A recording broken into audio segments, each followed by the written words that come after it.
नमस्कार दोस्तों, स्वागत है आपका हमारे चैनल में। एनसीईआरटी ज्योग्राफी क्लास 8 का आज हम लोग चैप्टर 4 जो है वो पढ़ेंगे, जिसका टाइटल है कृषि। इस चैप्टर में दोस्तों हम लोग कृषि से संबंधित तथ्यों के बारे में चर्चा करेंगे, जैसे कि पौधों के परिष्करण से लेकर उत्पादन तक 3 आर्थिक क्रियाएं होती हैं, प्राथमिक क्रियाएं, द्वितीयक क्रियाएं और तृतीयक क्रियाएं। तो इन क्रियाओं के बारे में भी हम लोग देखेंगे, क्योंकि कृषि जो है वो हमारी प्राथमिक क्रिया में भी आती है। तो इसमें जो है हम लोग कृषि तंत्र में भी के बारे में भी चर्चा करेंगे, जिसमें कि निवेश, प्रक्रम और निर्गत आदि पर ये तंत्र आधारित होता है। कृषि के प्रकार पे भी चर्चा करेंगे, जैसे कि निर्वाह कृषि, वाणिज्यिक कृषि और इसके अंतर्गत कई सारे आते हैं, स्थानांतरित कृषि, चलवासी, आदिम, तमाम सारी जो है गहन निर्वाह कृषि और आदि निर्वाह कृषि और मिश्रित कृषि इत्यादि प्रमुख फसलें जो होंगी उन पर भी चर्चा किया जाएगा, जैसे कि चावल, गेहूं, मिलेट, मक्का, कपास, चाय, कॉफ़ी आदि। ये इनके उत्पादन के लिए किस प्रकार की मिट्टी आवश्यक होती है, किस प्रकार की जलवायु आवश्यक होती है, और यह विश्व में इनका वितरण किस प्रकार से है, यानी कि किस किस देशों में इनका उत्पादन सबसे ज़्यादा होता है।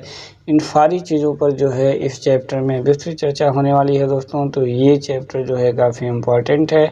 और लास्ट में एक विकासशील और विकसित देशों का हम जो कृषि खेती करने की जो व्यवस्था है उसका कंपैरिजन करेंगे, और फाइनली जो इसका क्वेश्चन आंसर है उस पर भी हम लोग चर्चा करेंगे। तो आइए दोस्तों शुरू करते हैं चैप्टर नंबर 4, जिसका टाइटल है कृषि।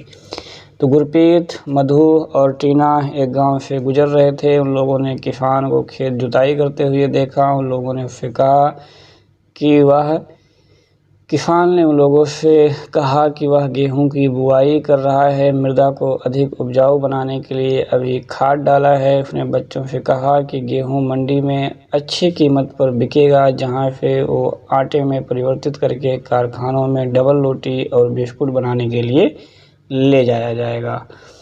तो पौधों से परिष्कृत उत्पाद तक के रूपांतरण में 3 प्रकार की जो है वो आर्थिक क्रियाएं शामिल होती हैं, प्राथमिक, द्वितीयक और तृतीयक क्रियाएं।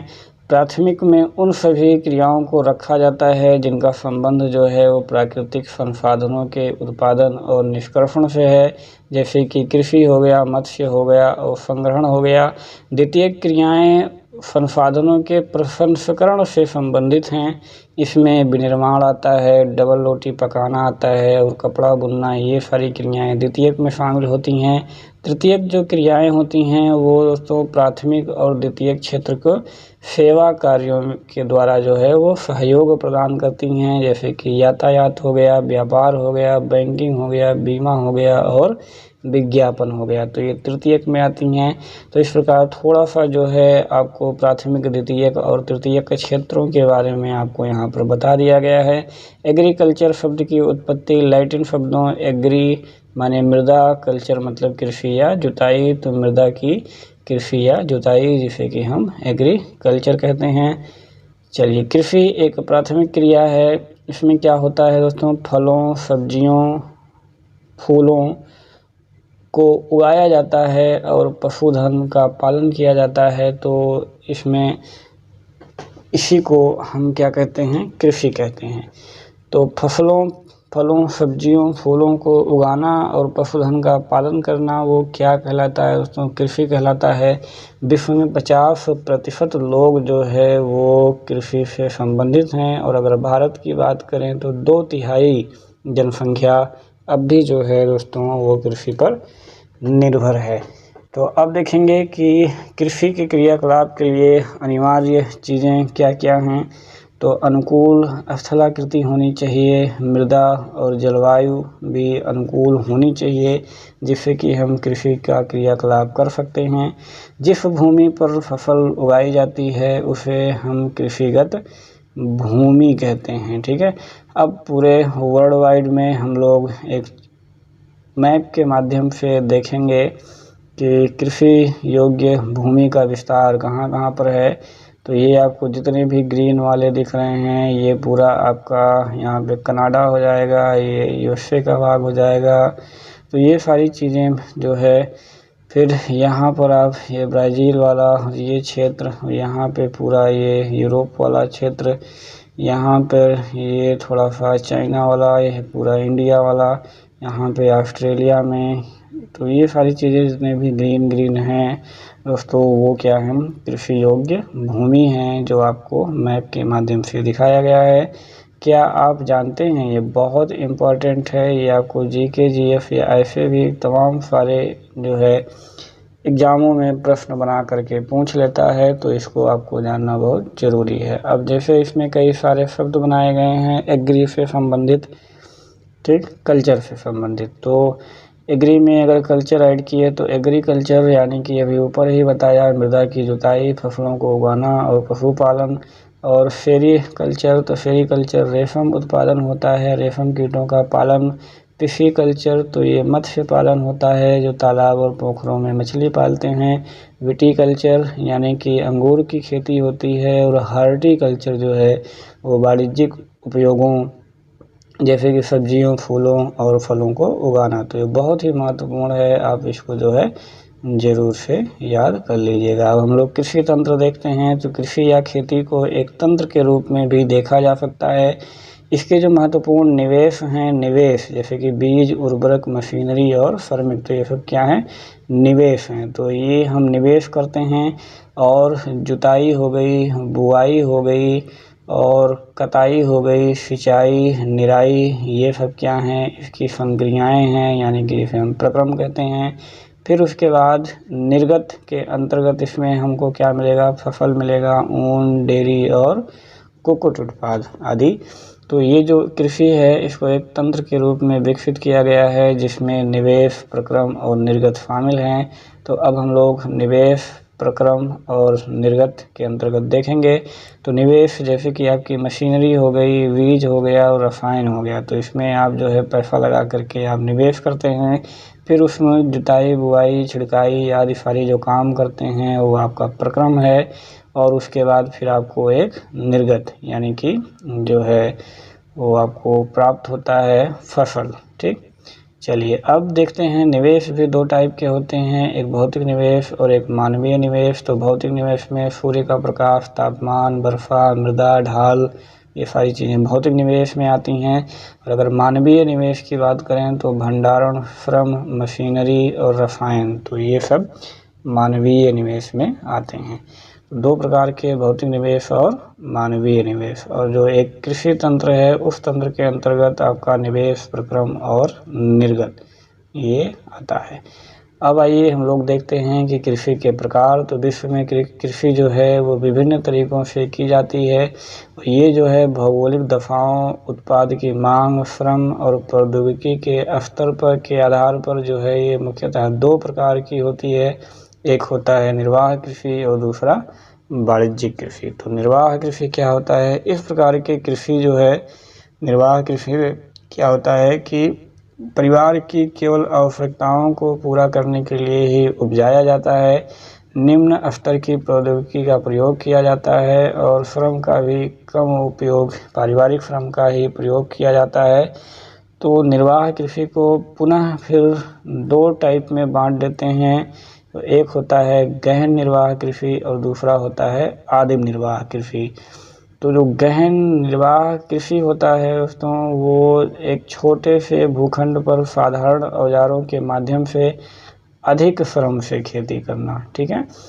अधिक श्रम करते हैं और धूप वाले दिनों में युक्त जलवायु, उर्वर मृदा वाले खेत में ये लोग क्या करते हैं कि बर्फ में एक से अधिक फसलें जो है वो उगाते हैं। तो छोटे से भूखंड पर साधारण औजार के माध्यम से यदि अधिक श्रम किया जाए और उर्वर मृदा वाले खेतों में एक वर्ष में एक से अधिक फसल अगर उगाई जाए तो उसको जो है हम गहन निर्वाह कृषि कहते हैं। और इसकी जो मुख्य फसल होती है दोस्तों, वो चावल जो है इसकी मुख्य फसल होती है।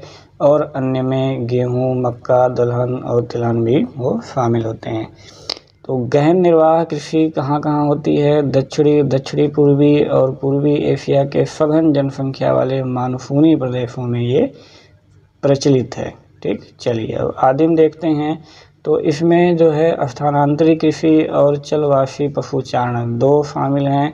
स्थानांतरी कृषि जिसे कि कर्तन एवं दहन कहते हैं, इसके बारे में आगे वाले चैप्टर में या उसके पहले वाले क्लास में भी चर्चा किया जा चुका है।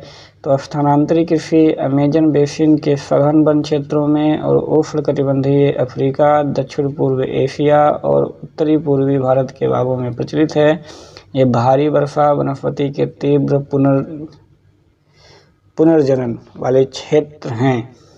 यहाँ क्या किया जाता है कि वृक्षों को काटकर, जलाकर फिर उस भूखंड को साफ कर लिया जाता है और राख को मृदा में मिलाया जाता है और जो है फिर वो भूमि जो है उर्वर हो जाती है। फिर उसमें क्या किया जाता है, मक्का, रतालू, आलू, कसावा जैसे फसलों को जो है फिर उगाया जाता है। और जब धीरे धीरे भूमि की उर्वरता समाप्त हो जाती है तो भूमि छोड़ करके दूसरी जगह चले जाते हैं और फिर वही सेम काम करते हैं। तो स्थानांतरी कृषि को कर्तन एवं दहन कृषि के रूप में भी जाना जाता है। अब जलवासी पशुचारण जो है ये सहारा के अर्धशुष्क और शुष्क प्रदेशों, मध्य एशिया और भारत के कुछ भागों, भारत में जैसे कि राजस्थान हो गया, जम्मू कश्मीर हो गया, तो ये जलवासी पशुचारण जो है वो काफ़ी फेमस है। इसमें क्या होता है कि इस प्रकार की कृषि में पशु चारक जो है वो अपने पशुओं के साथ चारा और पानी लेकर के एक स्थान से दूसरे स्थान पर वो भ्रमण करते रहते हैं। और पशु चारक जो मुख्यतः है जो पशु होते हैं वो भेड़, ऊँट, मवेशी, याक और बकरियां पालते हैं और उनसे इनको जो है दूध, मांस, ऊन और खाल जो है वो प्राप्त होते हैं। तो ये हुआ स्थानांतरी और जलवासी कृषि। अब हम वाणिज्यिक कृषि देखते हैं। तो वाणिज्यिक कृषि में फसल उत्पादन और पशुपालन बाजार में विक्रय हेतु किया जाता है। इसमें विस्तृत कृषित क्षेत्र और अधिक पूंजी, तो इसमें जो क्षेत्र होता है वो विस्तृत होता है, पूंजी जो है वो अधिक लगती है और इसका जो मूल उद्देश्य होता है वो विक्रय हेतु जो है किया जाता है। जबकि अभी हमने पहले टाइप देखा था निर्वाह कृषि, तो उसमें केवल अपनी आजीविका चलाने के लिए या अपने खाने तक के लिए उसमें जो है अन्न को उपजाया जाता है और यहाँ पर बाज़ार में बेचने के लिए। तो जो अधिकांश कार्य वाणिज्यिक कृषि में होते हैं वो मशीनों के द्वारा होते हैं। वाणिज्यिक कृषि में वाणिज्यिक अनाज जो है कृषि, मिश्रित कृषि और रोपण कृषि फिर जो है इसमें डिवाइड कर दिए जाते हैं। तो अब इनमें जो है एक एक के बारे में थोड़ा सा देखा जाएगा। वाणिज्यिक अनाज कृषि में क्या होता है कि फसलें जो है वो वाणिज्यिक उद्देश्य के लिए उगाई जाती हैं, जैसे कि गेहूं और मक्का। ये उत्तरी अमेरिका, यूरोप और एशिया के शीतोष्ण घास के मैदानों में वाणिज्यिक अनाज कृषि के प्रमुख क्षेत्र हैं। ये क्षेत्र जो है सैकड़ों हेक्टेयर के बड़े फर्मों युक्त विरल आबादी वाले हैं। अत्यधिक ठंड वर्धन काल को बाधित करती हैं और केवल जो है एक ही फसल उगाई जाती है, ठीक है, ओनली वन। मिश्रित कृषि देखते हैं। तो मिश्रित कृषि में जो भूमि का उपयोग होता है वो भोजन व चारे की फसलें उगाने और पशुपालन, ठीक है। तो भोजन के लिए यानी कि उस पर नॉर्मल खेती करें और उस पर चारे की फसलें उगाएं और साथ साथ में पशुपालन भी करें, तो उसको क्या कहते हैं, मिश्रित खेती। तो फसल उगाने के साथ साथ पशुपालन अगर हो रहा है तो उसे हम मिश्रित खेती कहते हैं। कई बार जो है एग्ज़ाम में आपको पूछा जा चुका है। तो मिश्रित खेती में कभी कभी कंफ्यूज हो जाते हैं बच्चे। मिश्रित मतलब मिश्र कर देना, जैसे कि गन्ना के बीच में जो है गेहूँ बो देना, तो ये लगता है कि मिश्रित खेती है, तो ये बिल्कुल नहीं है। जो है इसमें जो है फसल के साथ साथ पशुपालन जो है ये होता है। तो यह जो है कहाँ कहाँ फेमस है, तो यूरोप और पूर्वी संयुक्त राज्य अमेरिका, अर्जेंटीना, दक्षिण पूर्वी ऑस्ट्रेलिया, न्यूजीलैंड और दक्षिण अफ्रीका में ये जो है फेमस है मिश्रित कृषि। अब रोपण कृषि देखते हैं। तो वाणिज्यिक कृषि का ये एक प्रकार है। इसमें चाय, कहवा, काजू, रबड़, केला और कपास आदि एकल फसलें जो है वो उगाई जाती हैं और इसमें जो है बड़े पैमाने पर श्रम और पूंजी की आवश्यकता पड़ती है। उत्पाद का इसमें जो प्रसंस्करण होता है वो खेतों पर ही या खेत के निकट कारखाने में किया जा सकता है। इस कृषि में परिवहन जो है जाल की विकास की अनिवार्यता होती है। जैसे आप केला देख रहे हैं तो केले में जो है अत्यधिक श्रम और पूंजी की आवश्यकता होती है और इसका जो प्रसंस्करण है, जैसे केला यहीं से कट कर लिए और उसको जो है फिर यातायात की सुविधा इसके लिए अनिवार्य है, उसको जो है किसी गाड़ी पर लादे और मार्केट में भेज दिए। तो ये इसका जो है प्रसंस्करण वो खेत में ही आराम से किया जा सकता है। ठीक है, चलिए रोपण कृषि के मुख्य क्षेत्र जो है विश्व के उष्णकटिबंधीय जो प्रदेश हैं उसमें पाए जाते हैं। मलेशिया में रबड़, ब्राज़ील में कहवा और भारत और श्रीलंका में चाय। तो ये जो है बहुत फेमस है जो आपको याद रखना है। गया मलेशिया में रबड़, ब्राज़ील में कहवा और भारत और श्रीलंका में चाय। तो ये कुछ इम्पॉर्टेंट हैं। अब हम लोग प्रमुख फसलें देखेंगे। तो जो बढ़ती हुई जनसंख्या है उसकी आवश्यकताओं को पूरा करने के लिए विविध प्रकार की फसलें जो है वो उगाई जाती हैं। फसलें कृषि आधारित उद्योगों के कच्चे माल के रूप में भी उगाई जाती हैं। तो जनसंख्या की आवश्यकताओं की पूर्ति के लिए भी और उद्योग आधारित कच्चे माल की आपूर्ति के लिए भी जो है वो कृषि किया जाता है। तो जैसे गेहूं हो गया, चावल हो गया, मक्का हो गया, बाजरा हो गया, ये मुख्य खाद्य फसलें हैं, जबकि जूट, कपास ये रेशेदार फसलें हैं और चाय और कहवा ये क्या हैं, तो मुख्य पेय फसलें हैं। ठीक है, तो यहाँ पर खाद्य और रेशेदार और पेय ये 3 प्रकार के आप यहाँ पर अलग अलग बता दिया है। चावल देखते हैं तो ये विश्व की प्रमुख खाद्य फसल है। उष्णकटिबंधीय और उपोष्णकटिबंधीय प्रदेशों का ये मुख्य आहार है। चावल के लिए क्या चाहिए? उच्च तापमान चाहिए, अत्यधिक आर्द्रता चाहिए और वर्षा की आवश्यकता होती है। यह जो है चीकायुक्त जलोढ़ मृदा जिसमें जल रोकने की क्षमता होती है में सर्वोत्तम ढंग से बढ़ता है। चीन जो है वो चावल के उत्पादन में अग्रणी है, बहुत इम्पोर्टेंट पॉइंट है। इसके बाद जो क्रम आता है भारत का, जापान का, श्रीलंका का और मिस्र का। अनुकूल जलवायु दशाओं जैसे कि पश्चिम बंगाल हो गया और बांग्लादेश हो गया, तो यहाँ जो है वर्ष में 2 से 3 फसलें जो है वो उगाई जाती हैं। चलिए अब गेहूँ देखते हैं। तो दोस्तों गेहूँ के वर्धन काल में जो है वो हमें मध्यम तापमान एवं वर्षा और शस्य कर्तन यानी जब फसल की कटाई होती है तो उस समय तेज धूप की आवश्यकता होती है। तो देखते होंगे कि ठंडी में गेहूं की बुआई किया जाता है जहां पे मध्यम तापमान एवं हल्की सी वर्षा की आवश्यकता होती है। जो कटाई होती है उसको मार्च में, तो वहाँ क्या हो जाता है, तेज धूप हो जाता है। तो इसके लिए जो है वो सुअपवाहित दोमट मृदा जो है सर्वोत्तम होती है। और इसके उत्पादन क्षेत्र में देखें तो संयुक्त राज्य अमेरिका हो गया, कनाडा हो गया, अर्जेंटीना हो गया, रूस हो गया, यूक्रेन हो गया, ऑस्ट्रेलिया हो गया और भारत हो गया। तो विस्तृत रूप से यहाँ पर गेहूँ उगाया जाता है और स्पेशली भारत में अगर देखें तो यह शीत ऋतु में उगाया जाता है। शीत ऋतु में मिलेट क्या होता है? तो ये मोटे अनाज होते हैं। तो ये कम उपजाऊ और बलुई मृदा में भी जो है ये बहुत आराम से उगाए जा सकते हैं। ऐसी फसलों के लिए हमें कम वर्षा की आवश्यकता होती है और उच्च से मध्यम तापमान की आवश्यकता होती है। पर्याप्त सूर्य प्रकाश की आवश्यकता होती है। अब इसमें ज्वार बाजरा और रागी भारत में उगाए जाते हैं। नाइजीरिया, चीन, नाइजर जो है इसके कुछ अन्य और उदाहरण हैं। मक्का की बात करें तो इसके लिए हमें मध्यम तापमान चाहिए, वर्षा और अत्यधिक धूप की आवश्यकता होती है। इसके लिए जो है सुअपवाहित उपजाऊ मृदा की आवश्यकता होती है। मक्का जो है वो उत्तर अमेरिका, ब्राज़ील, चीन, रूस, कनाडा, भारत और मैक्सिको में उगाया जाता है। तो अगर पूछेगा कहाँ, तो ये सारी चीज़ें आपको याद रखनी है। कपास देखेंगे तो इसकी वृद्धि के लिए उच्च तापमान चाहिए, हल्की वर्षा चाहिए और 200 से 250 दिन जो है वो पाला रहित दिन हो और तेज चमकीली धूप हो। और इसके लिए काली मिट्टी और जलोढ़ मिट्टी जो है वो क्या है, सर्वोत्तम होती है। तो काली मिट्टी कई बार एग्जाम में पूछा गया है कि किसके लिए उत्तम होता है दोस्तों, तो वो किसके लिए होता है, कपास के लिए, ठीक है, काली मिट्टी। अब चीन हो गया और संयुक्त राज्य अमेरिका हो गया, पाकिस्तान, भारत और ब्राज़ील और मिस्र जो है ये सब क्या हैं, कपास के अग्रणी उत्पादक हैं। और ये जो है कपास क्या होता है दोस्तों, सूती वस्त्र उद्योग के लिए एक महत्वपूर्ण कच्चा माल है, ठीक है, इससे सूती वस्त्र बनते हैं।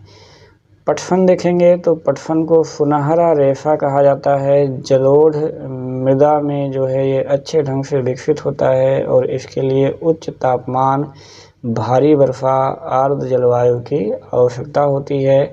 तो यह फसल उष्णकटिबंधीय क्षेत्रों में उगाई जा सकती है। और इसमें जो दो देश महत्वपूर्ण हैं अग्रणी उत्पादक में, वो हैं भारत और बांग्लादेश।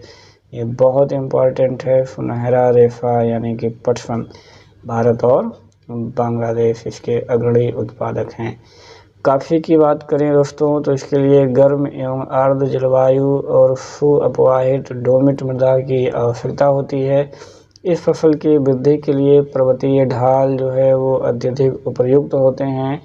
ब्राज़ील जो है वो कॉफ़ी का अग्रणी उत्पादक है, ये सबसे महत्वपूर्ण क्वेश्चन है।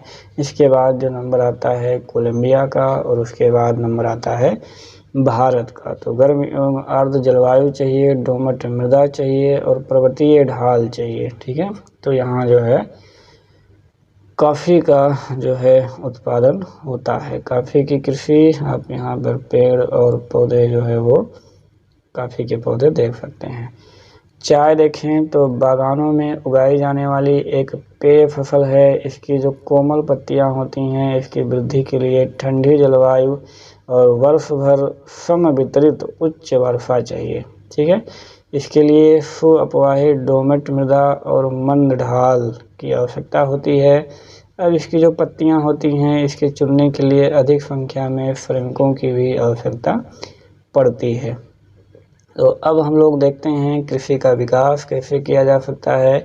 तो कृषि का विकास जो है दोस्तों वो बढ़ती जनसंख्या की बढ़ती मांग को पूरा करने के लिए उत्पादन बढ़ाने की दिशा में किया जाने वाला प्रयास है। तो जैसे जैसे जनसंख्या बढ़ रही है उसकी मांग भी बढ़ती जा रही है, तो जाहिर सी बात है कि उत्पादन बढ़ाने की दिशा में हमें कुछ प्रयास करना पड़ेगा। तो जो उत्पादन हम कई तरीक़ों से जो है बढ़ा सकते हैं, जैसे कि जो बोए गए क्षेत्र हैं उनका विस्तार कर दिया जाए और जो बोई जाने वाली फसल है उनकी संख्या बढ़ा दिया जाए और जो सिंचाई व्यवस्था है उसमें सुधार कर दिया जाए, उर्वरक जो है वो प्रयोग किए जाएं और उच्च उपज देने वाले बीजों जैसे हाइब्रिड बीज हैं उसका प्रयोग किया जाए और कृषि का मशीनीकरण कर दिया जाए। तो ये सारी चीज़ें जो है एक साथ मिला करके या अलग अलग मिला करके कृषि के विकास के लिए जो है वो महत्वपूर्ण हैं। अब इसमें हम लोग देखेंगे कि कृषि के विकास का जो चरम लक्ष्य है वो क्या है, खाद्य सुरक्षा यानी कि फूड सिक्योरिटी, ठीक है, फूड सिक्योरिटी। तो खाद्य सुरक्षा जो है इसका एक चरम लक्ष्य है। अब कृषि का विकास जो है विश्व के विभिन्न भागों में विभिन्न गतिविधियों से जो है विभिन्न गतियों से हुआ है। अधिक जनसंख्या वाले विकसित देश अधिकतर क्या करते हैं, वो गहन कृषि करते हैं, जहां छोटी जोतों पर सामान्यतः जीविका उपार्जन के लिए फसलें उगाई जाती हैं, वहां बड़ी जोतों वाणिज्यिक कृषि के लिए अत्यधिक उपयुक्त होती हैं, जैसे कि कनाडा हो गया, यूएसए हो गया और ऑस्ट्रेलिया हो गया। तो यहाँ पे वाणिज्यिक खेती होती है और बड़ी जोतें जो है उपलब्ध हैं। अब हम क्या करेंगे कि दो फर्म, एक भारत में और एक यूएसए में, उनका जो है हम लोग वस्तु स्थिति का अध्ययन करेंगे और उसमें विकासशील और विकसित देशों की कृषि के विषय में जानेंगे कि ये लोग कैसे कैसे कृषि की व्यवस्था है। तो आइए शुरू करते हैं। इसमें देखते हैं, पहले हम भारत के बारे में बात करते हैं। तो उत्तर प्रदेश का गाजीपुर ज़िला है, उसमें आदिलाबाद एक छोटा सा गांव है, उसमें रहते हैं मुन्ना लाल जो एक छोटे से किसान हैं। इनके पास 1.5 हेक्टेयर की एक फार्म है और जो इनका आवास है वो घर है, तो वो अपने फार्म पर नहीं रहते हैं।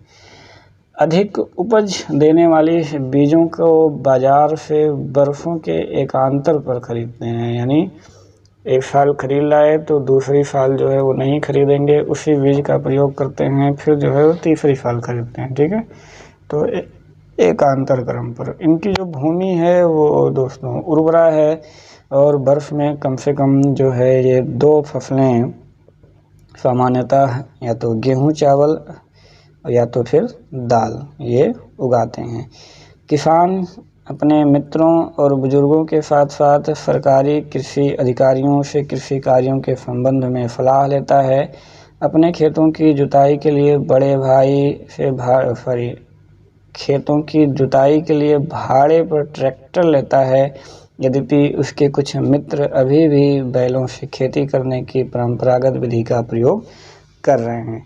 तो इसके समीप के खेत में एक नलकूप है, जो भी इसका नहीं है तो वो भी जो है अगर सिंचाई करनी होती है तो भाड़े पर जो है वो लेता है।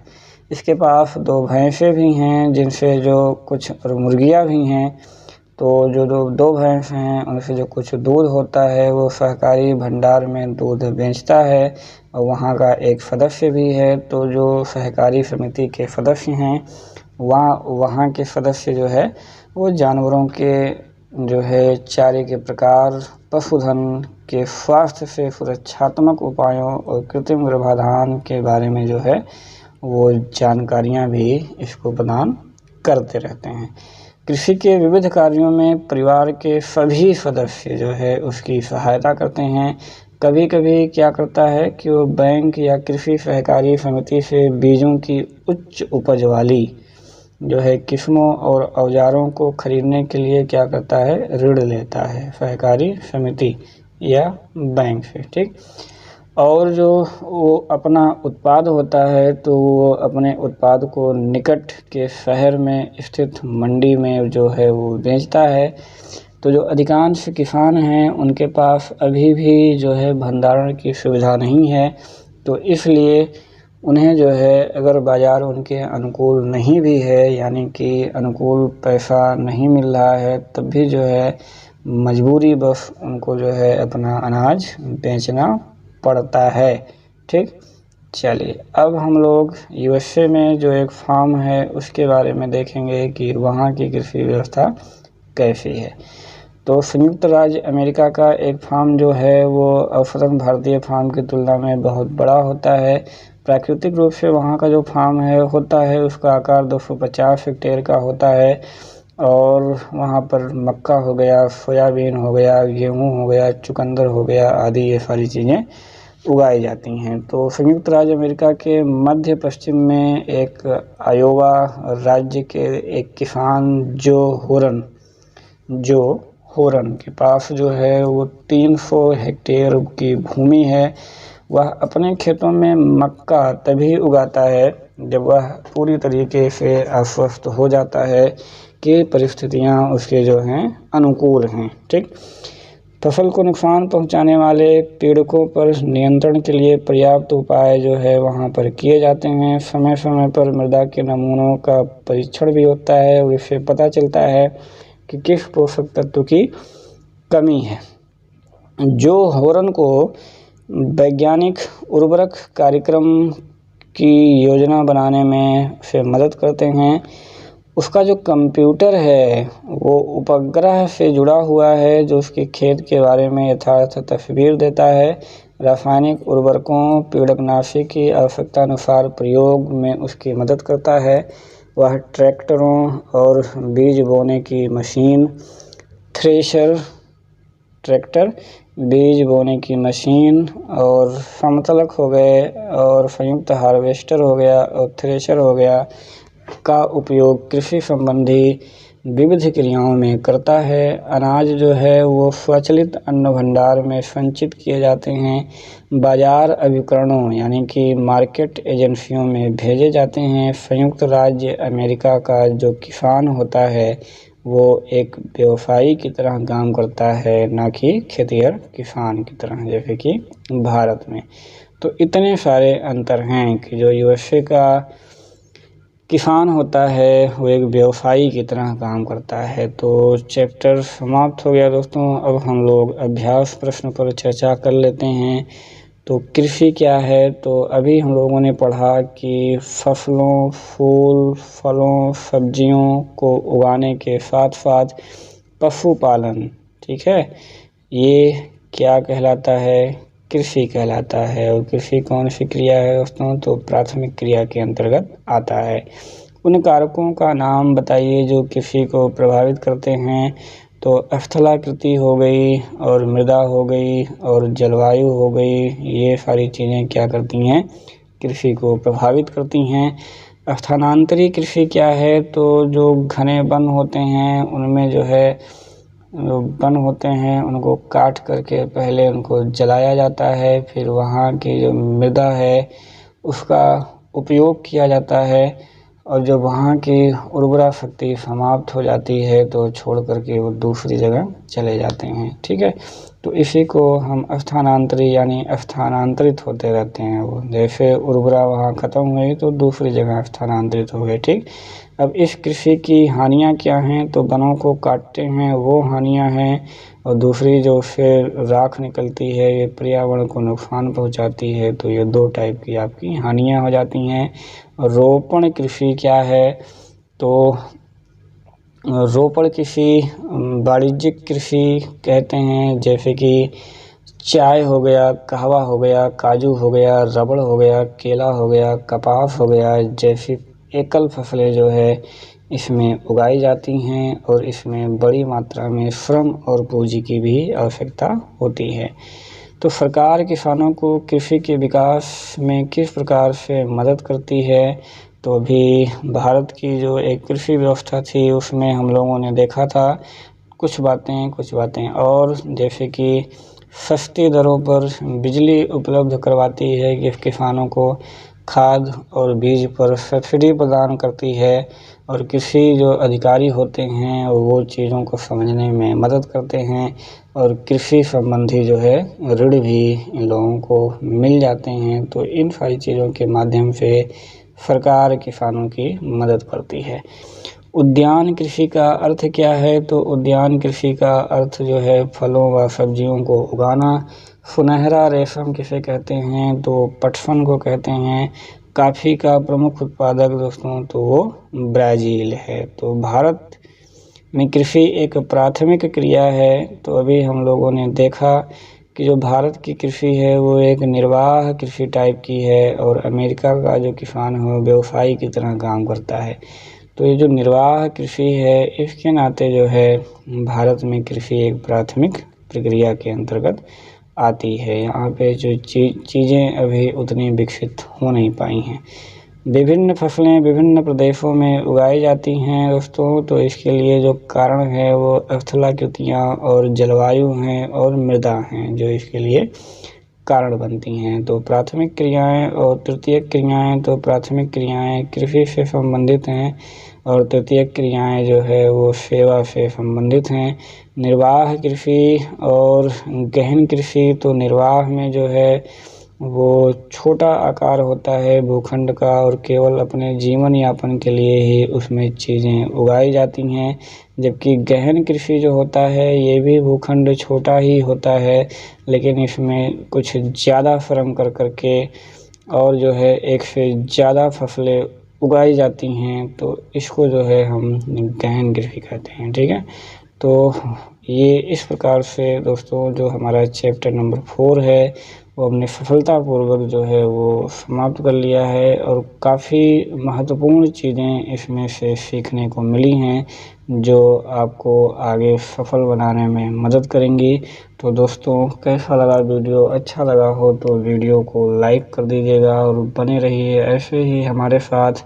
वीडियो देखने के लिए आपका बहुत बहुत धन्यवाद।